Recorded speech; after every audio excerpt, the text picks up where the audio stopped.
Cette semaine, dans le balado, on tente de faire notre place dans le monde de la musique classique et on magouille pour mettre la main sur du pétrole. Bienvenue à mon ciné balado. Vous êtes en compagnie de Patrick Marleau et Jean-François Breton. Salut Jeff. Salut, c'est deux beaux projets de vie, ça. Quand même, hein? Ouais. Donc, deux films, un très costaud, très long. Ouais. C'est quand même le grand retour de Scorsese au cinéma, faut le dire. Ouais, et depuis plusieurs semaines, de mois, on parle surtout du running time, là, du temps de la durée de 3h26, 27. Ouais.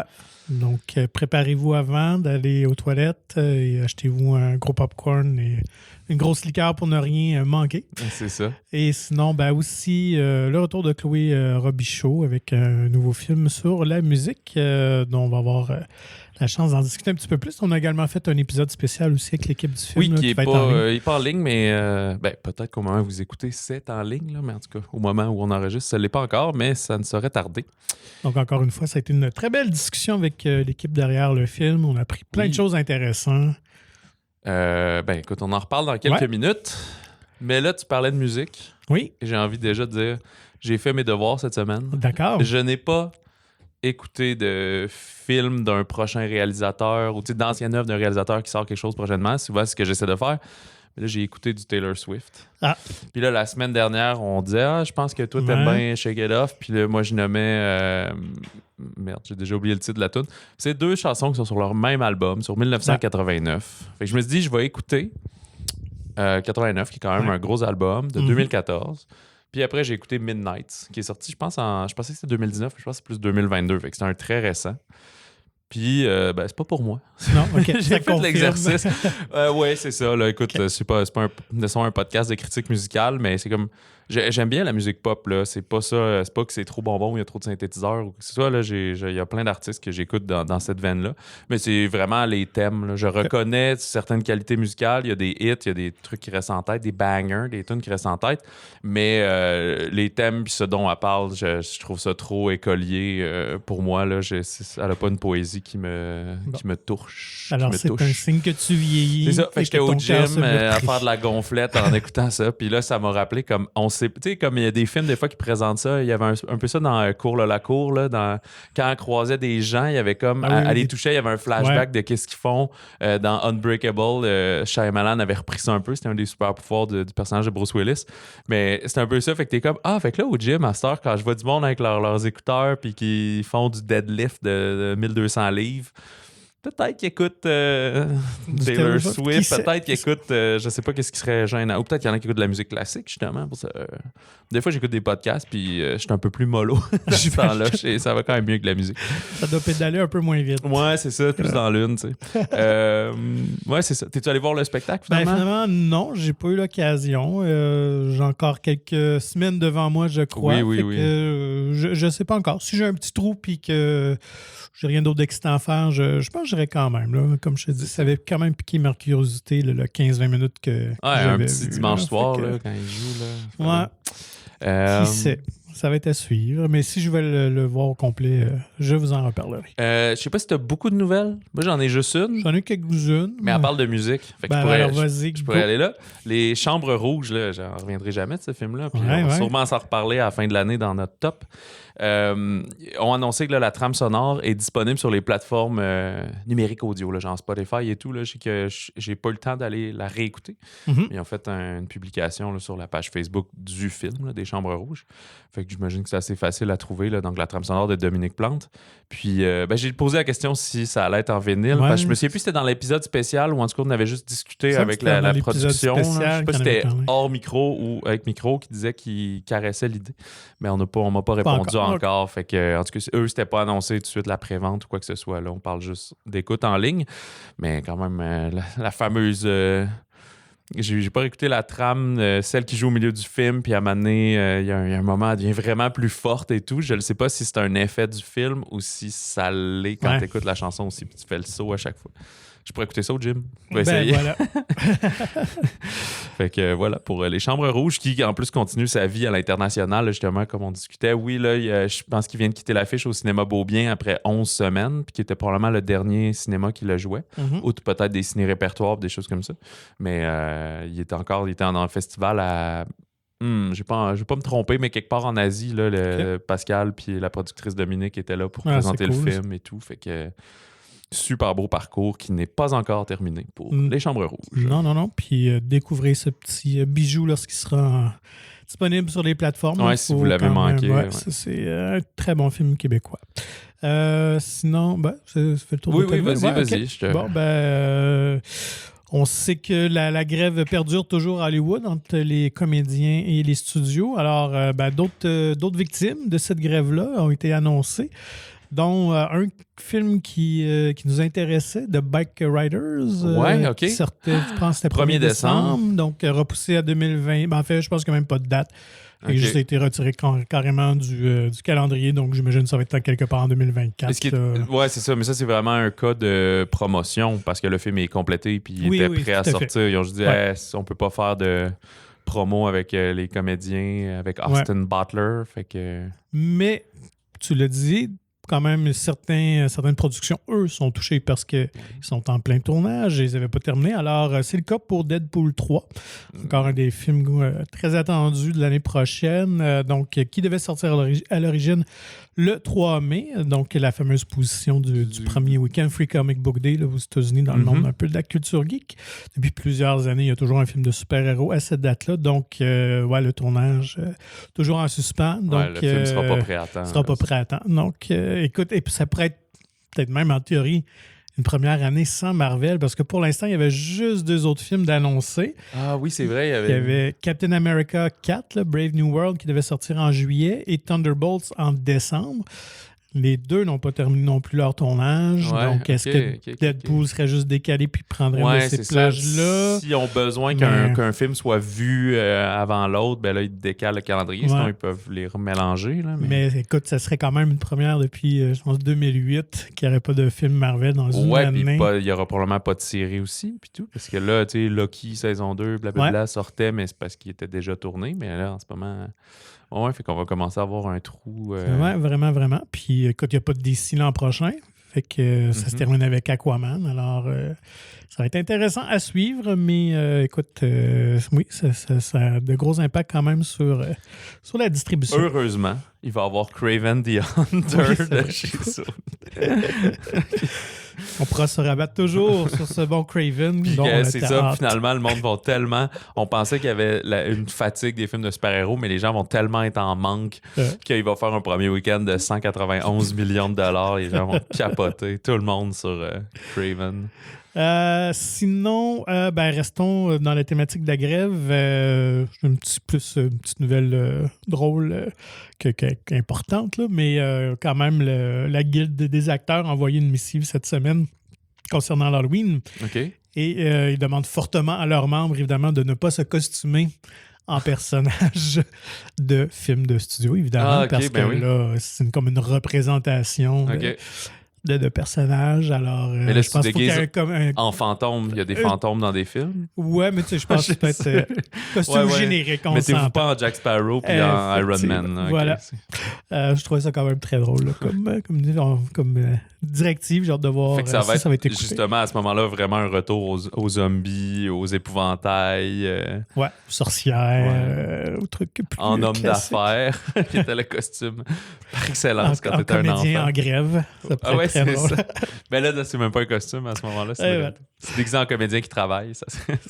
Puis, la semaine, je pense que c'est la semaine dernière qu'on avait évoqué A24 et ce changement de cap de direction. Ben, écoute, déjà des petits trucs qui se trament. C'est encore à l'étape de rumeur, rien de confirmé.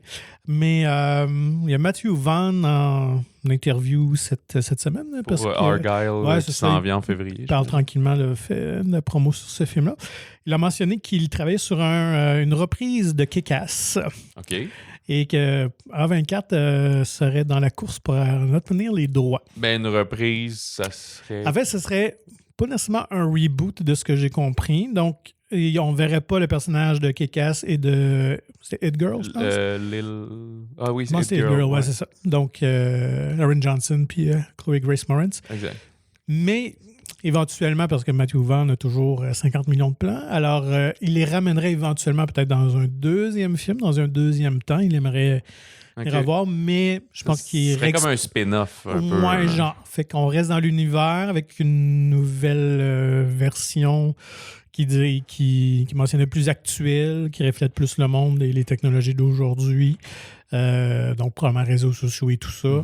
TikTok. Et puis, fait que voilà. Fait que j'ai hâte de voir. Est-ce qu'on vraiment on attend une suite? Je sais pas. Ça peut être toujours intéressant si c'est bien fait. On s'entend que le deuxième s'était brûlé un peu là, avec la série. C'était moins. Ouais, j'en ai comme pas de souvenir. C'est ça. Puis je dirais même en termes de bande dessinée, parce qu'il y a un gros univers de BD, là, il y a plusieurs. Mais est-ce que les BD viennent de Matthew Vaughn ou lui a juste fait l'adaptation au cinéma? Il y avait de l'adaptation au cinéma. C'était Mark Miller qui avait écrit ça. C'était le nom de mon prof d'anglais au secondaire. Ouais. Mais c'était pas le même, je pense. Je ne penserais pas. Alors, à suivre donc pour les fans de Kick-Ass et puis surtout dans 24, est-ce que ce sera la première propriété intellectuelle qui mettront la main? Mais là, ça va être, si ça voit le jour, ça va être comme en 2026. Vaughn, il dit que ça peut être l'an prochain, qu'il serait prêt à tourner dès que ça. Ah ouais, ok. Son scénario est là, puis tout, ok. Eh ben. Ouais. Alors, puis je vais être curieux de voir justement ce fameux objectif-là de A24. Combien va coûter le premier film, tu sais? Est-ce que c'est, on veut des propriétés, des IP, mais on y va pour 50-60 millions, ou c'est comme, 110, puis je pense, pour être honnête, plus le genre de film qu'il faudrait qu'il soit dans le 70, ouais. Sinon, une grande prise de risque. Tout à fait, bien d'accord avec toi. Quoi d'autre? Ça fait le tour, moi, pour les nouvelles. Quand même, quelques petites bandes annonces. Ouais, il y a Ferrari qui ont sorti leur bande annonce complète où là, les gens parlent. C'est vrai que la première, c'était... plus envie. J'étais un peu indifférent au début. Je comprenais que ça allait être un grand film à sa façon et tout, mais là, ouais, j'ai quand même... ça fait monter mon enthousiasme pour le film. Excellent. Moi, je suis un grand fan de Michael Mann, alors j'ai bien hâte de voir ce qu'il va faire avec ça.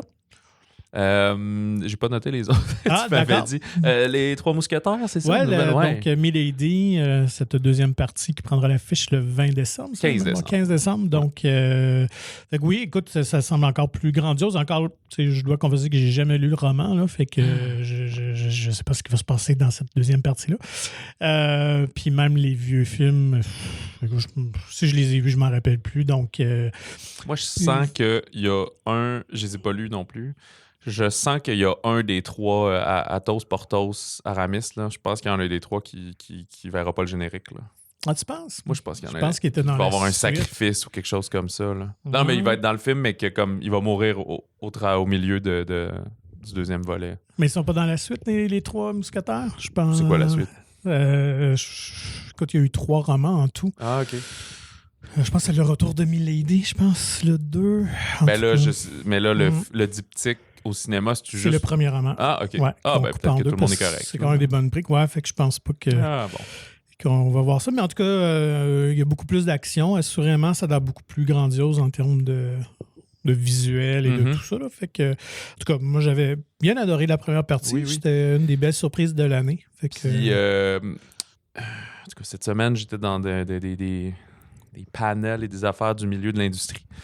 Puis, on a présenté la bande-annonce et je pense pas que c'est un secret, mais le distributeur veut essayer de ramener le premier au cinéma pour les cinémas intéressés et d'essayer de proposer même des programmes doubles. Ça serait très, très cool, ça, je pense. Suivez votre cinéma, là, ça serait proposé, évidemment pas pendant 8 semaines, là, mais au moins le premier week-end, d'essayer des combos que tu peux aller voir le premier, puis une demi-heure après, tu as la suite. Ouais. Moi, je suis pour ça. Je trouve que ce serait vraiment intéressant. Au moins, ramener le premier une semaine là, pour permettre à ceux qui ne l'ont pas vu de moi, je l'ai vu, puis j'ai envie de le revoir pour que ça soit plus frais, justement. Puis surtout que c'est pas... on prend exemple là, Dune qui est reporté au mois de mars. Est-ce que les cinémas vont pouvoir remettre le premier? Mais c'est un film que tu peux écouter en plateforme. Tu peux l'écouter à la maison. Je pense que Trois Mousquetaires, non. Il est encore... Vu que le premier était sorti en avril, ils l'ont gardé le contrôle pour qu'il y ait une valeur ajoutée de retourner le voir au cinéma. Okay. Fait que c'est ça. Tout est dans tout. Là. Mais je dois avouer que pour Dune, ça serait le fun quand même. Là, ce genre d'affaires. Ouais, mais. Je pense qu'il serait mérité. Qui serait logique, qui serait mérité. Mais on s'égare, mais on avait vérifié, puis je pense qu'il était comme pas non, pour l'instant, disponible, puis c'était comme très bizarre ce que Warner faisait. Ouais. Ils vont peut-être changer d'idée. Voilà. Ou c'est parce qu'ils veulent vraiment, eux, avoir le contrôle sur des événements, fait que c'est pour ça que, en tout cas, en ouverture, bref, on s'égare dans ce qu'on fait d'autre dans la vie. Trois mousquetaires, deuxième partie, Milady, ça a l'air très, très prometteur. Sinon, petit teaser, bon, je me rappelle même plus si tu en avais peut-être glissé un mot la semaine dernière, toi non plus. Je pense que oui, mais reparlons-en. Night Swim, qui est le nouveau film d'horreur de Blumhouse, prévu pour janvier. Donc, ils prennent le créneau Annabelle qui avait Megan, oui, ça.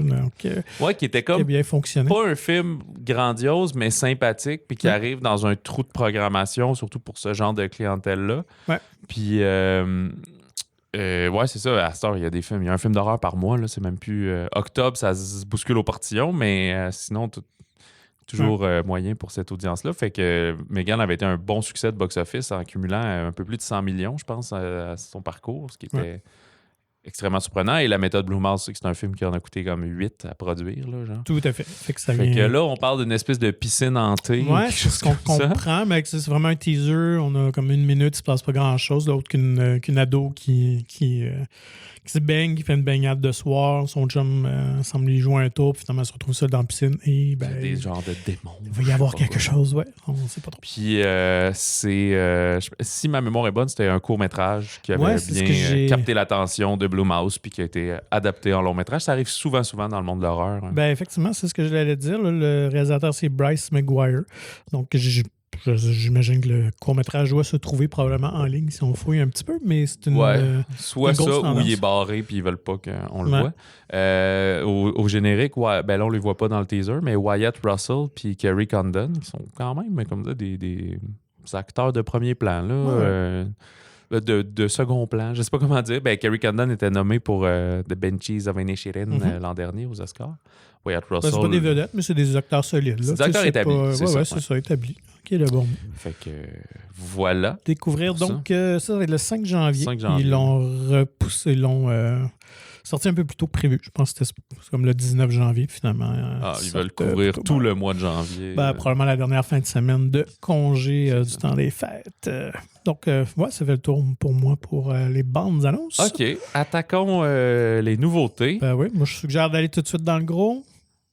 Ou tu veux aller ailleurs? Moi, j'aime bien commencer avec le Québécois. Je sais pas lequel que ça donc, Les Jours heureux de Chloé Robichaud. Son troisième film, elle qui avait commencé avec Sarah préfère la course en 2013, puis Pays en 2017, 16 à peu près? Moi, quelque chose de même. Fait que ça fait une couple d'années, elle a fait de la télé entre-temps. Ouais. Ici, elle revient avec Sophie Desmarais, justement, qu'elle avait connue il y a 10 ans. On retrouve également Sylvain Marcel, Nour Belkiria, Maude Guérin, Vincent Leclerc et une autre belle gang de jeunes, dont Catherine Levac. On va suivre Sophie Desmarais, qui est une chef d'orchestre, mais qui cherche à faire sa marque à Montréal, à rentrer dans, je pense que c'est l'Orchestre métropolitain. Elle s'appelle Emma. Elle obéit aussi assez aveuglement à son père, Patrick, joué par Sylvain Marcel, qui est son père et agent d'artiste, et surtout probablement dans la musique classique. Il y a une espèce de double rôle là-dedans qui va compliquer sa vie, si on veut.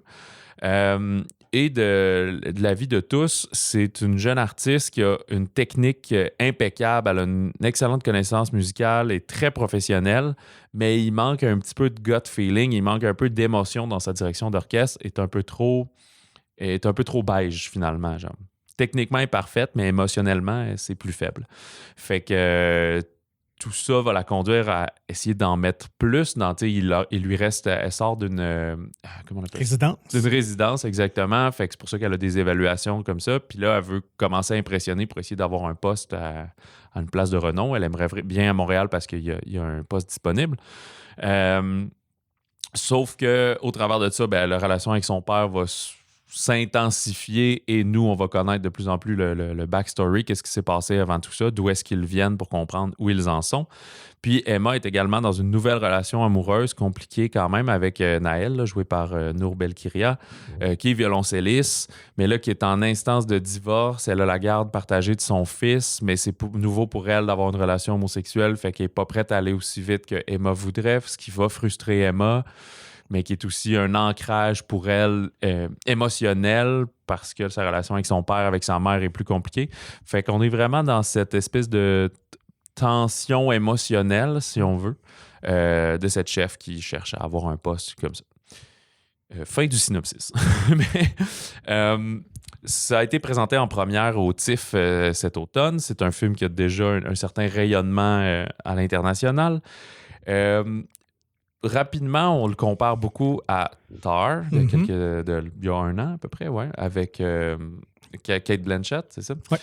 Mais il n'en est pas. Parce que c'est un peu l'inverse. On avait dans Tar des grandes séquences de dialogue, la manière de filmer était différente, on voyait pas tant d'orchestration. Ici, il y a énormément de séquences de musique. Sur un film de 2 heures, il y en a à peu près 25 minutes, comme fou, là, de réelle direction d'orchestre, de musique, parce qu'on nous présente, est-ce qu'elle le dirige trop droit, amené à prendre des pièces plus audacieuses, des pièces plus émotives, puis on le ressent vraiment, cette différence-là dans le choix des œuvres. Je veux dire qu'on explore plus le métier de chef d'orchestre au quotidien. Là, ouais. Puis l'autre grosse nuance, oui, c'est 2 chefs homosexuels, mais il y en a une qui est tyrannique, puis ici, c'est plus une qui subit la pression d'une certaine masculinité, d'une certaine toxicité. Fait que c'est pas une copie de l'un de l'autre. On a fait un épisode spécial. On a discuté un peu avec Chloé Robichaud, justement. C'est sûr que tu travailles sur un film depuis plusieurs années. Là, tu vois qu'il y en a un qui sort. T'es comme, tabarouette, j'ai-tu manqué le bateau? Là, je viens de me faire voler un peu mon scope puis tout. Puis en le voyant, c'est comme, bon, c'est inévitable qu'on va le comparer, mais c'est un peu des pommes puis des oranges. Les deux, c'est des fruits, mais après ça, il n'y a plus de points communs vraiment. Là, puis je dirais même ceux qui ont vu tard et qui ont peut-être eu certaines réticences. Les Jours heureux est quand même beaucoup plus accessible, beaucoup plus classique quand même que Tar. Donc, voilà.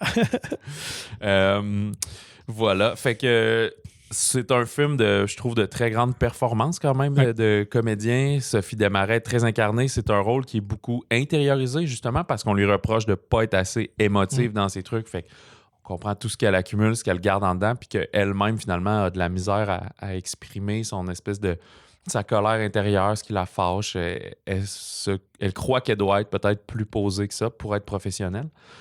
Puis Sylvain Marcel, fait que les scènes entre les deux sont très chargées d'émotions, sans être mélodramatiques, là, mais oui, il y a un gros bagage là-dedans.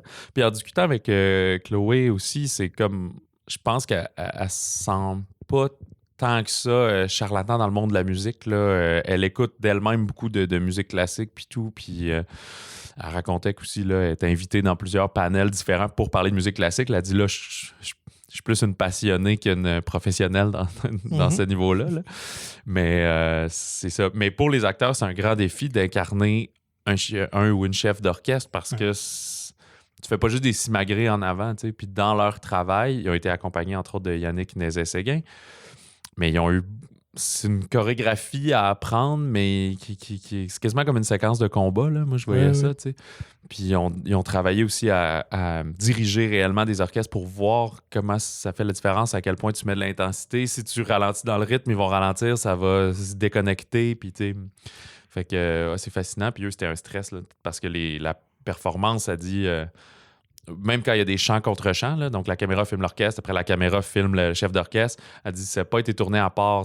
T'sais, quand on était dans ce lieu-là, il y a des figurants partout pour remplir l'assistance.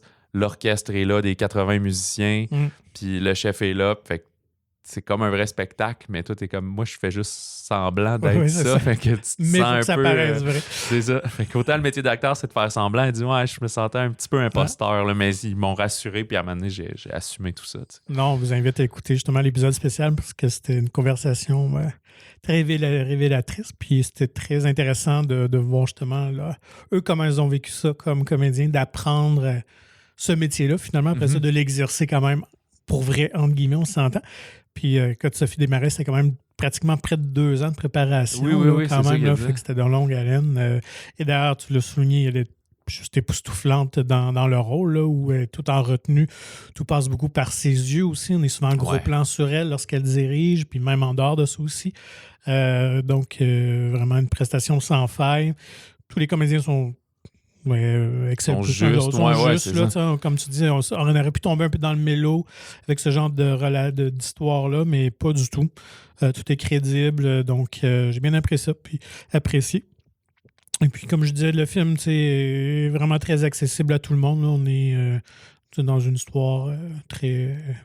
encore, je vais utiliser le mot classique, là, mais je veux dire... Ça, c'est des relations familiales. Ouais, c'est ça. On renouvelle rien, mais tout est bien fait. C'est un angle différent, je trouve. Ouais. Le fait d'être dans la musique classique. Oui, l'univers, tout à fait. Et ça, c'est intéressant. Ouais.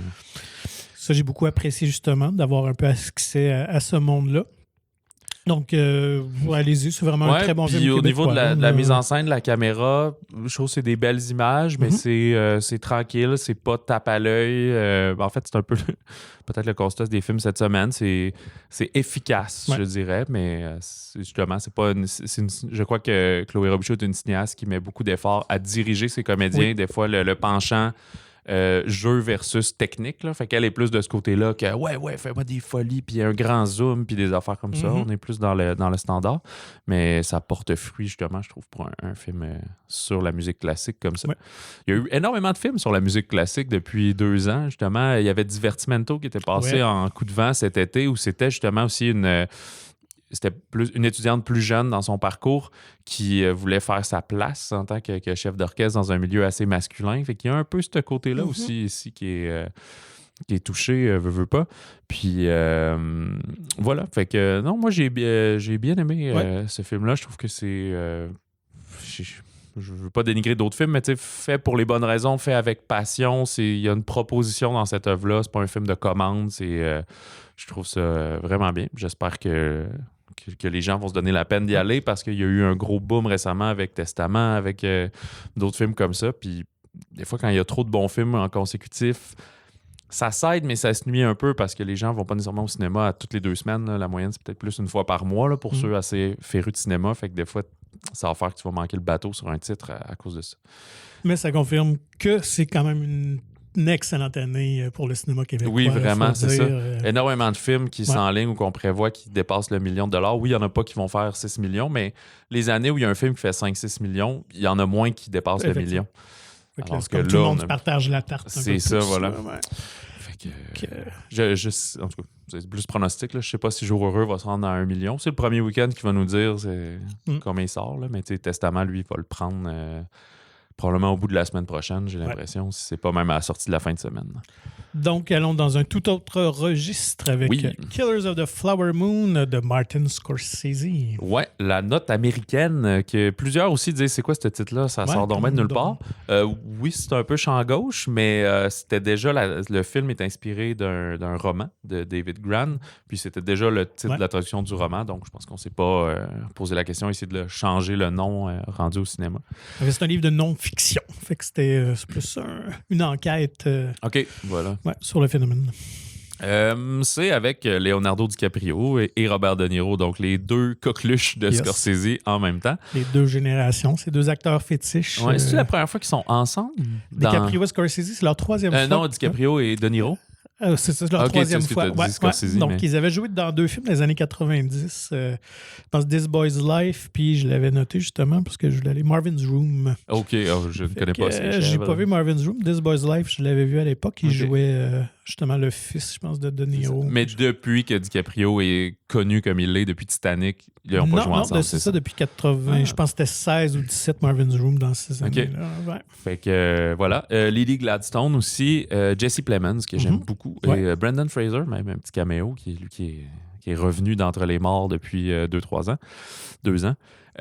On est en Oklahoma au début des années 1920. On va suivre Ernest Burkhart, joué par DiCaprio, qui est un vétéran de la Grande Guerre, qui est revenu s'établir dans sa ville natale à Fairfax. Puis il apprend que les Autochtones de la nation Osage forment désormais une élite très nantie parce qu'ils ont découvert sous leur terre plein de gisements de pétrole. Alors qu'on les a reclus là pour dire, un peu style réserve, allez là, c'est de la merde. Puis finalement, zut, il y a plein de pétrole. Fait que là, les Blancs s'immiscent là-dedans pour essayer d'aller rechercher l'or noir comme ça. Fait que parmi eux qui cherchent à en profiter, on va découvrir qu'il y a l'oncle d'Ernest, donc joué par De Niro, le puissant William King Hale, qui va encourager la romance naissante entre son neveu puis une Amérindienne qui s'appelle Molly, jouée par Lily Gladstone, dans le but d'éventuellement s'emparer un peu de la fortune de cette famille-là. Puis là, les morts suspects vont commencer à s'abattre sur la communauté, puis éventuellement, le FBI, donc le personnage de Jesse Plemons, va débarquer pour enquêter sur toutes ces morts suspectes là, dans la communauté. Tout ça raconté en 3h30. Mais je pense que, tu sais, c'est pas une surprise. On dirait, j'ai l'impression qu'un film de 2h30, on va dire, c'est un peu long, ça arrête plus de... Mais moi, rendu à 3h30, je suis juste, tu sais, il est long, là. Même s'il le coupait à 3h10 en enlevant une scène ou deux, ou tu sais, rendu là, c'est plus un facteur. Tu sais, comme quand tu vas aller le voir, tu es conscient que ça dure ce temps-là, que tu vas peut-être aller aux toilettes à m'amener puis manquer 2 minutes. Essaie de te timer avec tes amis, pas que tout le monde aille en même temps, tu sais. Je suis allé 2 fois, je dois confesser. Puis t'étais tout seul au visionnement, fait que personne n'a pu te raconter ce que t'as manqué. Fait que, comme tu disais, basé sur des faits réels, fait que ça nous raconte vraiment une période sombre de l'histoire américaine qu'on a oubliée, qui rappelle que les Blancs ont une espèce de nature colonialiste. On est cette espèce de moment-là entre le Far West que tu peux tuer facilement n'importe qui sans trop de réprimande ou t'es wanted là, pour 10 000 $. La justice aussi. Là, exact. Puis on s'en va vers l'espèce de capitalisme moderne, là, c'est capitalisme sauvage, mais comme on achète les choses, ça se passe par contrat, on est des bandits à cravate. Fait que t'es un peu à mi-chemin entre les deux. Fait que c'est un film de Scorsese, il y a de la violence. Je peux pas dire qu'il a quand même 13 ans et plus, je peux pas dire qu'il n'a pas du tout, mais il n'y a pas cette espèce de violence très graphique. Là. C'est beaucoup une balle, t'es mort. Là. Il n'y a pas l'espèce de torture comme il y avait dans Casino puis dans plusieurs des films de mafia. Mais c'est comme un espèce de... entre le drame social puis le drame familial, parce qu'on va suivre beaucoup la famille de DiCaprio puis Gladstone, puis lui il est séparé avec son oncle, puis un peu comment tout ça se passe au travers, puis d'avoir le contrôle du pouvoir des terres, puis des choses comme ça. Fait que ça dure à peu près 5-7 ans, le film, le temps qu'il y ait des enfants qui se rencontrent, etc. Parce que j'avais lu, c'est en 1929 qu'il y a eu le procès. Là. OK, 9 ans, finalement, à peu près. Tu sais, puis c'est même pas 1920 précisément, c'est au début des années 20, fait quoi, c'est à peu près ça, un genre de 7 ans. T'en as pensé quoi, toi, sans spoiler? Ouais, je dois avouer, je vais être honnête que le 3h20, moi, je l'ai senti un peu. Là.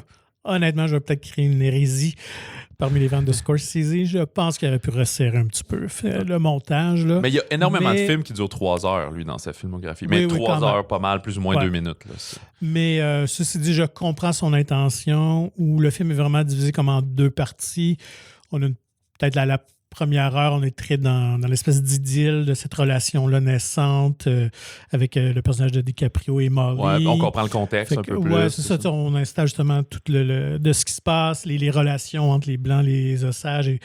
Fait que on est beaucoup là-dedans. Puis après ça, la deuxième partie va basculer un peu plus où les meurtres vont commencer à s'accentuer et que la justice américaine va commencer à s'y intéresser. Fait que au-delà de ça, comme je dis, je comprends Martin Scorsese.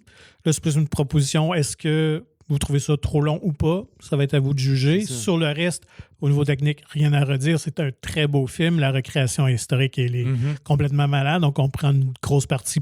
D'où est allé le budget de 200 millions? Là. Je pense qu'ils ont vraiment recréé, reconstruit physiquement le village, la gare de train, des choses comme ça. Les comédiens sont tous très bons. On s'entend DiCaprio, De Niro. Ça est exceptionnel, mais ils sont très efficaces. Moi, je pense que j'aurais pris un peu plus de la présence de Jesse Plemons. J'ai mieux aimé cette deuxième partie-là où il commence à avoir une enquête, on essaie de comprendre ce qui se passe. Le deuxième, il arrive quasiment au 3e tiers. Oui, c'est ça. Fait que, mais j'ai bien aimé Lily Gladstone. Oui, vraiment, elle a un jeu. Une présence tranquille. Ah ouais, il passe énormément d'affaires dans son regard. Là. Il y a comme une espèce de lourdeur du poids de sa famille, de son peuple. Là. C'est un peu cliché à dire, mais dans le film, est un peu la représentante des Premières Nations et tout. Puis un peu de la situation qu'ils vivent malgré eux. Il y a un personnage secondaire qui le dit à un moment donné, on n'avait pas réalisé que tout cet argent-là venait avec ce poids-là. Ouais, ce bagage-là. Ouais, c'est ça. On a du pétrole, on le vend, on fait de l'argent, puis c'est comme tout le monde vient nous agresser pour reprendre le contrôle puis tout. Mais j'ai trouvé drôle, peut-être, je sais pas si tu l'avais remarqué, mais évidemment, Leonardo DiCaprio joue avec quelque chose dans la bouche. Là, ouais, je sais pas s'il fait juste s'avancer la mâchoire tout le temps, un petit jeu physique là-dessus. Il évoquait beaucoup Marlon Brando du Parrain, là, avec sa gueule de bulldog un peu. Là. Oui, il pensait à Brad Pitt fait ça des fois dans certains rôles. C'est-tu dans Once Upon a Time in Hollywood, justement, qui faisait le cascadeur de DiCaprio? Même, je pense, dans un plus récent aussi, c'est encore plus prononcé, mais là, j'arrive plus à mettre quel film? Ah non, c'est dans Inglourious Bastard.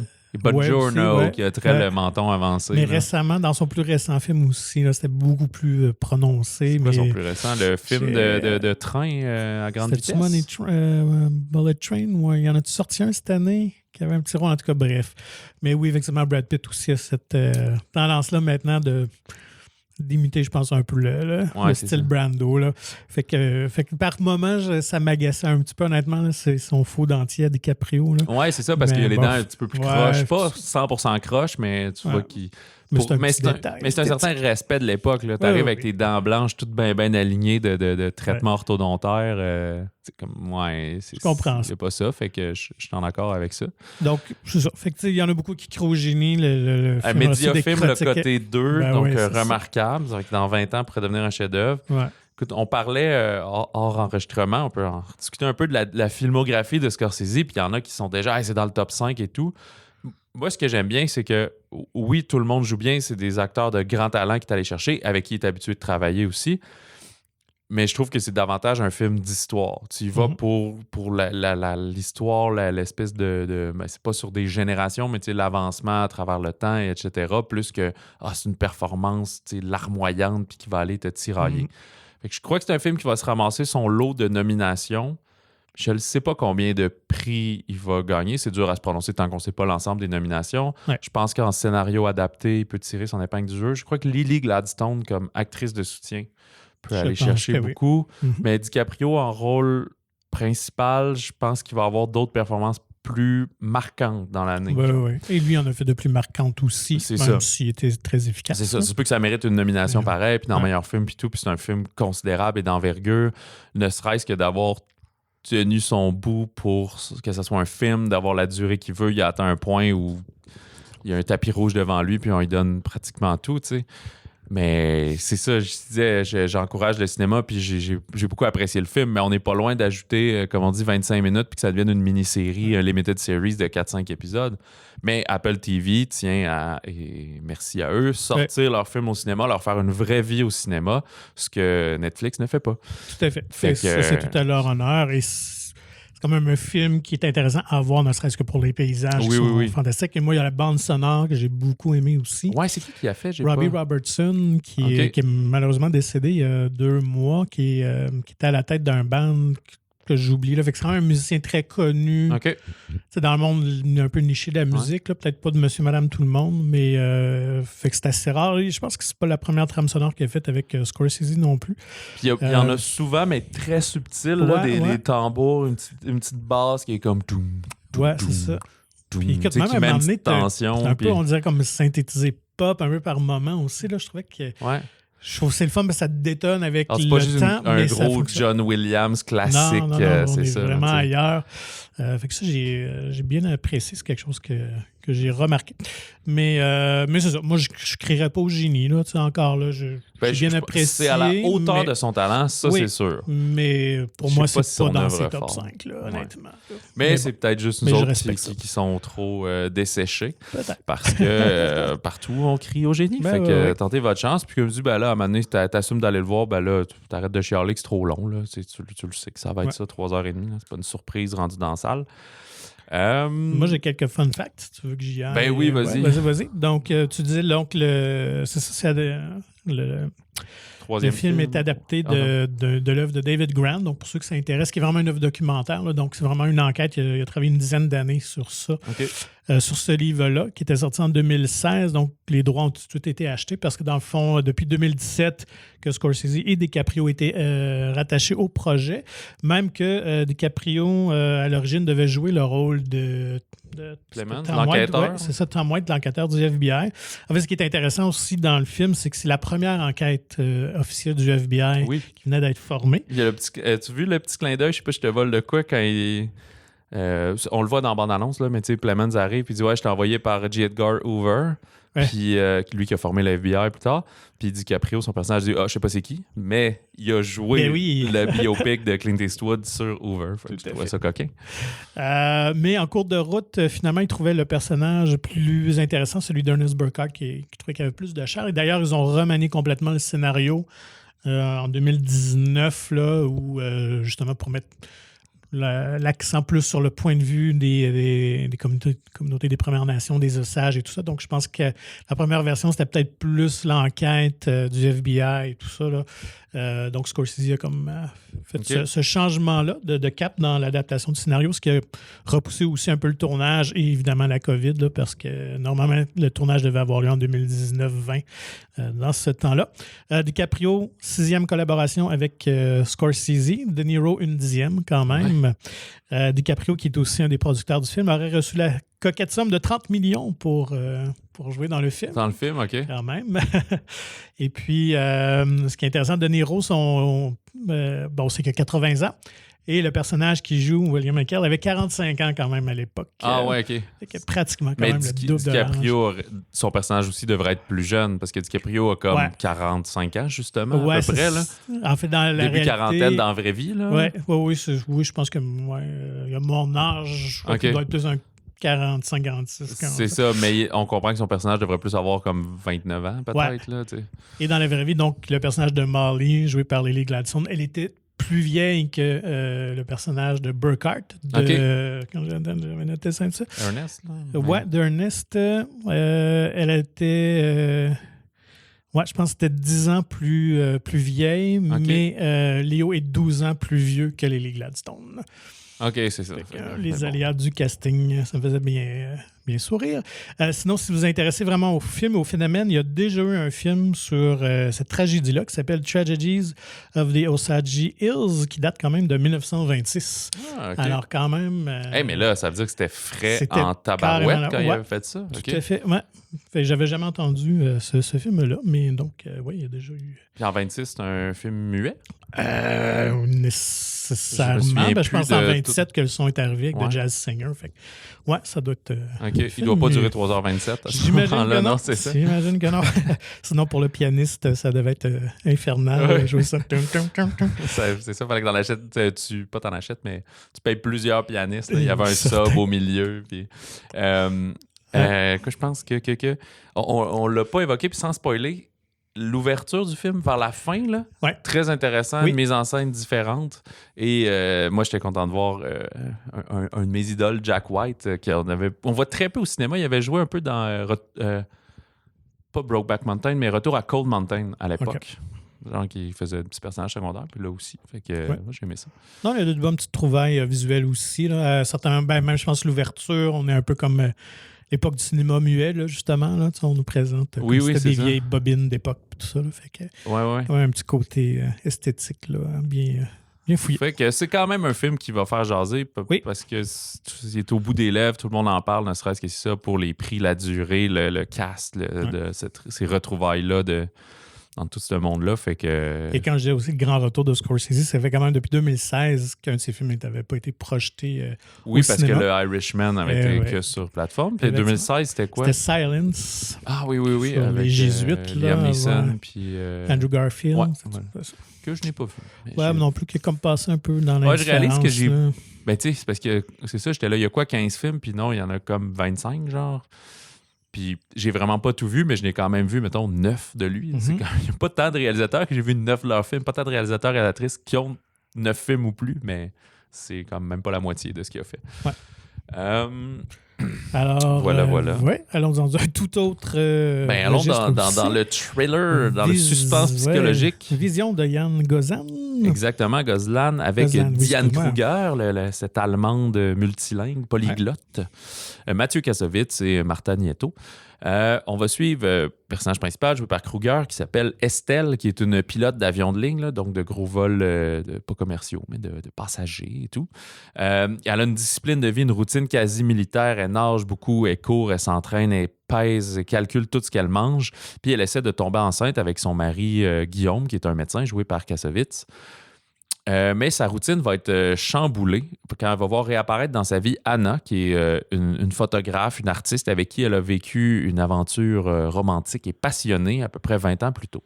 Puis en cachette, elle va entamer une nouvelle liaison avec Anna qui réside dans la villa au bord de mer tout proche d'où eux y habitent. J'ai pas noté c'est où que ça se passe le film, mais c'est comme côtier, paradisiaque, genre Côte d'Azur, quelque chose de même.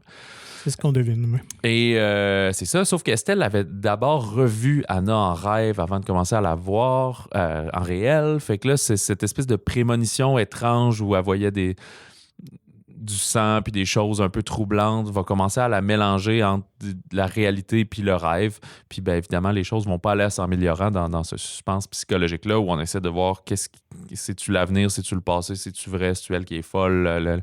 Son sommeil va commencer aussi à être affecté par ça. Donc son travail éventuellement. Gosselin fait toujours des thrillers, pas mal. Ouais. Je pense que c'est comme son 4-5e. Boîte Noire était son précédent avec Pierre Ninet. Qui, ben là, même s'il est pilote d'avion, c'est pas dans le milieu de l'aviation comme tel, plus que sa vie en dehors de ça. Boîte Noire était vraiment là sur un crash d'avion, puis qu'on pensait qu'on avait falsifié les données de la Boîte Noire. Je pense quand même que Boîte Noire sont meilleurs, sont plus efficaces. Ici, parce qu'on est beaucoup dans le psychologique plus que dans le réel, un peu, si on veut. Fait qu'il y a une espèce de c'est plus dur de connecter, disons, avec cette enquête. Dans le songe, dans le symbolisme. Fait que, voilà. Et c'est quand même lent aussi. C'est ça. C'est très esthétique comme film. C'est un peu plus lent. Diane Kruger était une super bonne comédienne et je pense qu'il aime la voir et la filmer. Fait qu'on met beaucoup ça à l'écran. C'est un 13 ans plus érotisme aussi. C'est ça, c'est assez sexu. Les scènes, surtout d'homosexualité avec Anna, avec sa maîtresse. Écoutez, il n'y a pas, c'est un suspense, on peut pas trop en parler sans spoiler. Il a ramené aussi des séquences qu'il avait faites dans Boîte Noire, beaucoup audio. Elle va avoir un message téléphonique très bizarre, mais qu'elle va écouter, qu'elle va essayer de remettre en scène, qui est plus avec des sons et tout. Fait qu'il y a une immersion audio à ce moment-là. C'est ça. C'est un film qui est bien construit, qui est bien visuel, mais je pense, autant on parlait du running time de Killers of the Flower Moon, je pense que lui, même s'il est à peu près 2h, 2h04, il aurait gagné à être resserré d'un petit 10 minutes, là, juste pour que ça aille un petit peu plus vite, que le rythme augmente à partir peut-être de la moitié du film ou quoi que ce soit. Oui, parce que la première heure, c'est quand même long avant qu'on embarque réellement. Je pense qu'il ça aurait pu le gagner. Donc, lâchez pas là, si vous trouvez ça un peu plus lent. Là, à un moment donné, ça embarque un petit peu plus. Comme toi, j'avais préféré, je pense, la Boîte Noire, que je trouvais plus originale comme histoire, alors que là, on est quand même dans du déjà vu un peu quand même. Là. L'histoire d'adultère, des choses comme ça. Mais bon, Kruger est toujours je Kassovitz, c'est intéressant de le voir aussi dans un rôle un peu différent. Ouais, puis il y a une espèce de... Je pense que tu n'as pas le choix dans ce genre de film-là. C'est que tout le monde est un peu louche. Tout le monde, on dirait qu'ils peuvent tilter puis péter une note. Puis elle-même est comme... C'est pas le personnage le plus charismatique. On voit que c'est quelqu'un qui est droit, qui est froid, qui n'est pas nécessairement créatif d'une folie contagieuse et tout. Fait que c'est ça. C'est un beau film avec des personnages qui n'ont pas beaucoup de relief en tant que tel. Mais ça fait partie du suspense de l'histoire. Puis je trouve que, c'est ça, Gosselin est comme un des dignes héritiers d'Hitchcock d'aujourd'hui. Par sa thématique un peu comme Hitchcock, qui est beaucoup dans les apparences, les fausses apparences. D'ailleurs, Dan Kruger évoque beaucoup les héroïnes d'Hitchcock, blondes. Donc, ça, c'était comme Grace Kelly, Tippi Hedren et tout ça. Alors, c'était comme un des motifs d'Hitchcock quand il choisissait ses comédiennes. On est comme beaucoup dans la symbolique. Je suis allé lire une entrevue avec Gosselin où... Pour le film, il voulait vraiment parler de contrôle. D'ailleurs, c'est pas... Parce qu'on se demande aussi quel est le rôle vraiment de professionnel là, du personnage qui est pilote d'avion. Ouais. Mais tu sais, ça, on est vraiment dans le subtil où il voulait justement des gens dont leur métier, c'est d'être en contrôle. Donc, pilote, évidemment, chirurgien, médecin pour Kassovitz. Et que finalement, qu'il y a une faille derrière tout ça. Et d'ailleurs, une faille dans la maison. Un rôle, fait que, une craque dans le béton. Là. Fait que, voilà. Fait que, bon. C'est ça. Mais ce que je trouve, la force d'un film comme ça, c'est que c'est un divertissement, tu sais. Oui, c'est pas un blockbuster, parce que la version américaine serait avec des faces connues, puis tout, etc. Mais... c'est que tu vas là, puis tu sais, quand on dit tu te mets le cerveau à off, mais tu le mets pas à off pour genre, bon, il va y avoir des coups de pied d'un gosse, puis ça va être drôle, là. C'est vraiment du côté comme ça va te sortir de ton quotidien, là, puis tu veux juste être focusé sur cette affaire-là, essayer de résoudre, d'ouvrir les portes avec les clés qu'on te donne jusqu'à temps que tu te fasses surprendre vers la fin et tout. Fait que je trouve que c'est un bon divertissement de cinéma en ce sens-là. Puis comme on dit, il y a un traitement audio très intéressant aussi à voir sur grand écran. T'sais. Puis, petit clin d'œil ici, justement, on parlait de la boîte noire. Donc, le personnage de Kruger s'appelle Estelle Vasseur et celui de Pierre Ninet était Mathieu Vasseur. Donc... c'est des frères et sœurs. Est-ce que c'est le début d'un univers partagé? Oui, c'est ça, comme les... tu sais, avec Thierry Lhermitte, là, François Pignon, là, tout... mais c'est pas Thierry Lhermitte, comment il s'appelle, le cinéaste? Francis Weber. Weber, c'est ça, qui met des François Pignon partout, là. C'est un peu les motés ou les... non, c'était pas toujours les plus idiots, mais les personnages principaux de ces comédies-là, là, le placard, puis tous ces trucs-là. Ben voilà pour Vision qui prend l'affiche ce week-end. Dans les autres sorties un peu plus limitées, il y a le Étrange façon de vivre, Strange Way of Life, c'est ça, de Pedro Almodovar, qui est un court-métrage de 30 minutes. Alors, ce qu'on a fait, c'est qu'on l'a combiné du côté du distributeur avec son court-métrage de Human Voice, La Voix humaine, qu'il avait fait en 2020 avec Tilda Swinton dans celle-là. Je parlais surtout de Étrange façon de vivre. C'est il l'appelle un western queer, qui dit lui-même Almodovar. Fait que c'est qui va être surpris par le retour d'un éleveur de chevaux avec lequel il a vécu une passion torride il y a 25 ans. Un shérif va comprendre que le fait que la visite de son ancien ami / amant cache un autre motif. Et au générique, c'est Ethan Hawke et Pedro Pascal. Ethan Hawke qui joue le dit shérif. C'est une mise en scène que j'ai vraiment appréciée. Tu sais, c'est un court-métrage, fait que c'est un peu comme 3 scènes, là, bout à bout, qui font une petite parcelle d'histoire où on ramène un peu le passé puis on comprend le présent avec une genre d'ouverture vers le futur. Fait que... en musique, c'est... j'ai oublié de noter, mais Alberto Iglesias, je pense, c'est ça. C'est comme lui qui fait toujours la musique depuis énormément de films. C'est son compatriote. Ça doit être lui qui faisait pour Human Voice aussi, j'ai moins remarqué. Fait que, tu sais, je ne vais pas spoiler ce qui se passe rapidement, mais c'est pas un genre de Brokeback comme Brokeback Mountain où c'est comme « Ah, c'est un secret que finalement ils sont homosexuels », mais tu sais, c'est ouvert, mais tu comprends qu'il y en a un qui veut vivre ça bien ouvertement, l'autre est un peu plus réfractaire à ça, puis surtout, il se demande pourquoi il revient dans sa vie. Ça le chamboule, mais pourquoi il revient dans sa vie autant plus tard que ça? Est-ce qu'on est dans un Almodovar plus éclaté? Parce que des fois, il nous habitue quand même... Ben, comme il y a peu de scènes et tout, au niveau du dialogue, ça se tient debout. Ben, je veux dire, c'est assez normal. C'est pas une métaphore de d'autres affaires. Dans la mise en scène, j'imagine qu'il avait envie de faire un western, mais il avait une idée pour un cours.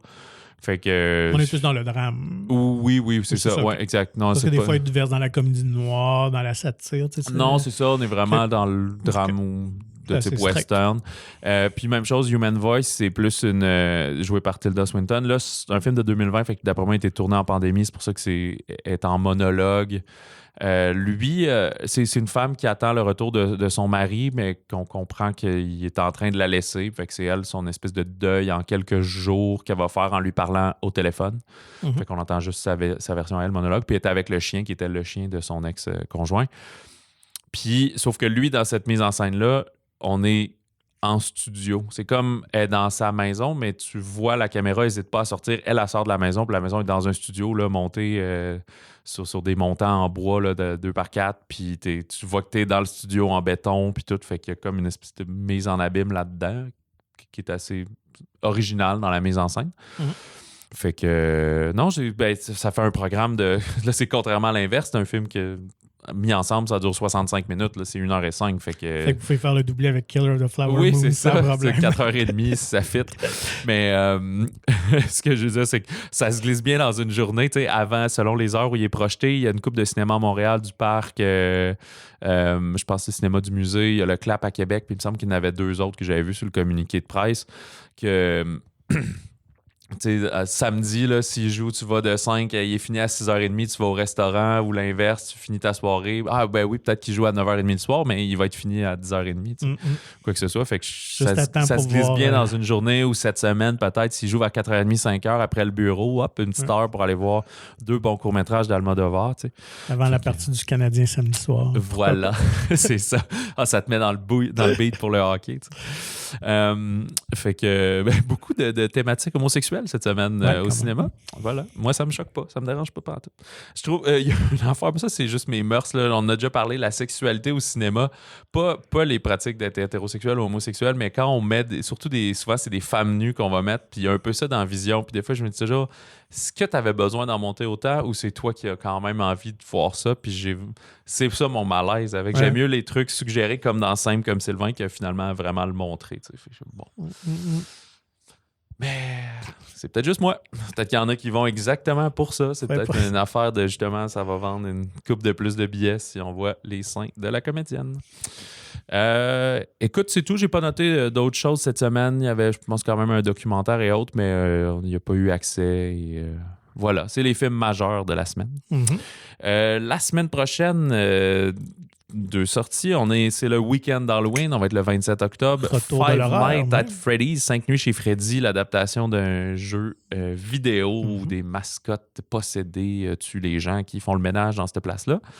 Et surtout, pour les fans de cinéma peut-être plus réfléchi, Anatomie d'une chute, qui est aussi un suspense, mais qui a gagné la Palme d'Or. Il est déjà coté 2 sur Mediafilm, entre autres. Les critiques sont dithyrambiques sur ce film. Il a été présenté au FNC également. Fait que bien hâte de voir, là, qui est justement un genre de procès de quelqu'un qui est accusé du meurtre de son mari, mais qu'elle se clame innocente.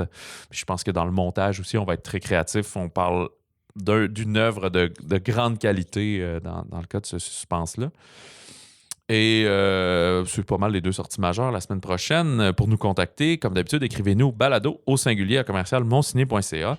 Et on vous invite à vous procurer gratuitement le magazine Mon Ciné, qui est disponible en version numérique ou physique dans votre cinéma favori de la province. Visitez le monciné.ca pour plus d'informations. Et si ce n'est pas déjà fait, je vais mettre l'épisode spécial de Les Jours Heureux. Je vais le mettre en ligne dans les prochains jours, très rapidement. Excellent. Sur ça, on vous souhaite bon cinéma, bon popcorn. Et si jamais dans votre cinéma local, les sièges sont pas super confortables, peut-être amener un petit oreiller pour votre fessier.